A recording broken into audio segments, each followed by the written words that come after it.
Making it happen DIY. Got the 2004 Toyota Matrix. Today I'm removing the transmission. I previously tried adjusting this valve body numerous times. I swapped it out. I swapped out all the solenoids. I'm still having problems. I only drive in reverse. So I think it's the torque converter. We're gonna go ahead and remove the entire transmission today. Let's get started.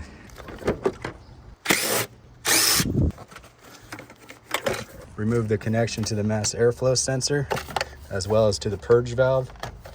You pop this off like this. There's also a hose down here to remove off your air box. Now we got 3 bolts down here to remove.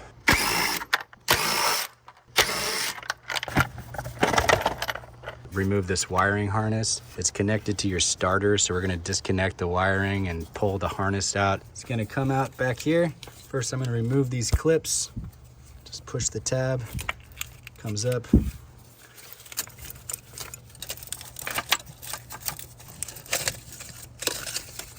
There you have it. You also have 2 clips going down to the valve body that need to be removed. Take the whole wiring harness and move it off to the side. There's also a couple grounds that need to be removed. One right here that goes to your battery terminal, and another right here that goes up and around and attaches to the car.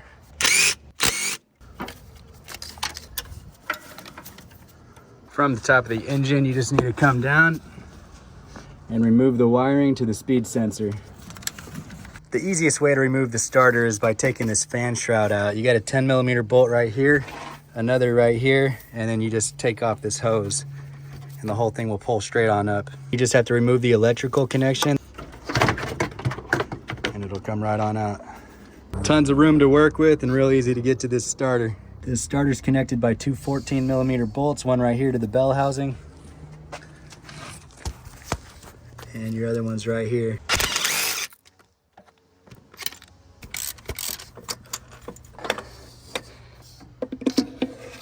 Next thing we're gonna do is remove the shifting cable. There's a 12mm bolt and this bracket right here held on by 2 bolts. And then there's one other bracket right here and it's held on by one other bolt right there. 14mm bolts. Come up here with an extender. It's 12mm. There's the bolt right here and there's your bracket. There's also a tab right here to remove. Now we can take our shifting cable, pull the whole thing up, and stow it away. Removing the top bracket on the shift cable also gives you a lot more room to move this wiring harness out of the way. I'm gonna leave the rest of this as is for now, keep these coolant lines intact, and I'm gonna go under the vehicle, drain the fluid, and remove the CV axles. You need your 30mm socket for the CV axle nut. Got a 22mm here, and I'm using this breaker bar. Just use a wrench or something to hold the other side in place. Remove the cotter pin from the tie rod. 17mm socket. Attach a tie rod puller.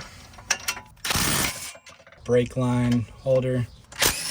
When this comes down, it's not putting a bunch of pressure on this. And I'm just gonna pop these off with a mallet. Lift up from the base here. And booyah.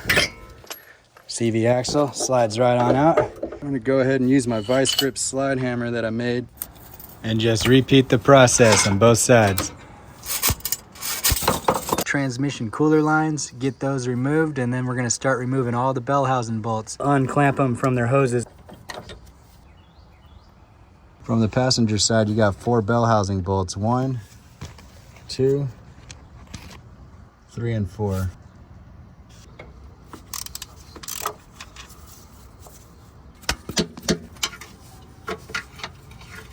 All right, great. There's enough room for this to clear. I'm just gonna use my extender and my mallet. All right, get that one free. I was able to get enough leverage right there. All right, number 3 and number 4. The last 2 bell housing bolts are on top. We have one right here and one right there. 17 millimeter socket. Oh man, this thing comes in handy.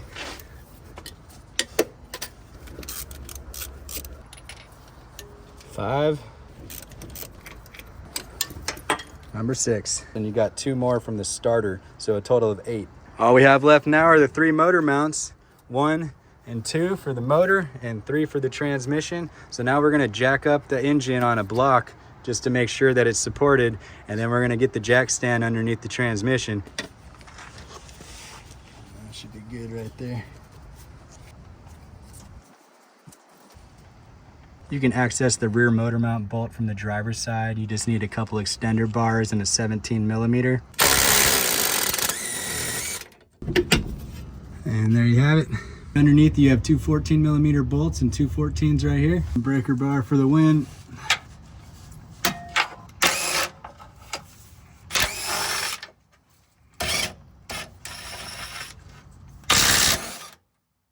You can just fish this motor mount out from the top right here. Twist it up and out. You can clear that long bolt right there from the bracket. It's the hardest part of getting this out. These last 2 motor mounts are going to be much easier to remove. Also going to remove this battery tray so this bolt can clear.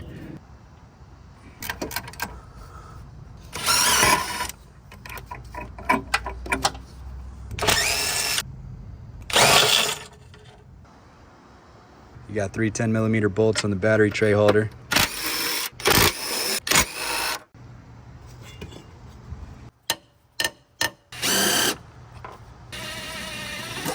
And a little shift on the transmission there.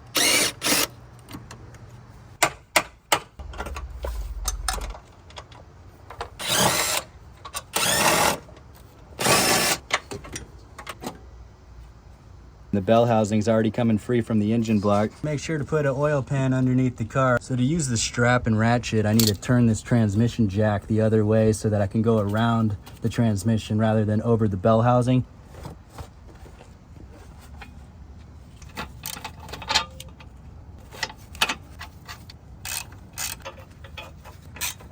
Let's get this thing ratcheted down. Just gonna slide it up and around the subframe.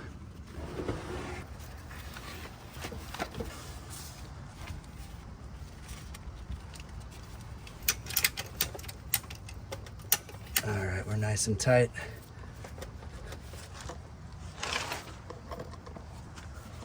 The transmission fits so tight in the engine bay that it's best to remove the torque converter first, and this way we can lower it straight down without having to bring it around the torque converter on the way out. Just remove the flex plate cover. By unbolting and removing the cross member, you have much more access to get to this. On the crossbar, you got a couple bolts back here, and then you have 2 small bolts that attach to the front of the car frame. You need a swivel socket in order to get in here, because otherwise your drill is going to hit the oil pan. 1 down, 5 to go. Just take a flathead, some sort of crowbar, and just move this over to the next bolt.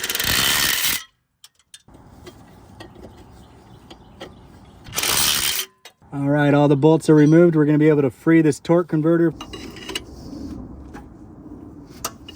And just like that, you're immediately detached, and this whole thing is just going to come down together. I also kept the cooler lines intact and did not remove them. I just separated the cooler line hoses, and this whole thing shifts together as well. All right, I was able to lower and turn the transmission toward me to get access to the torque converter.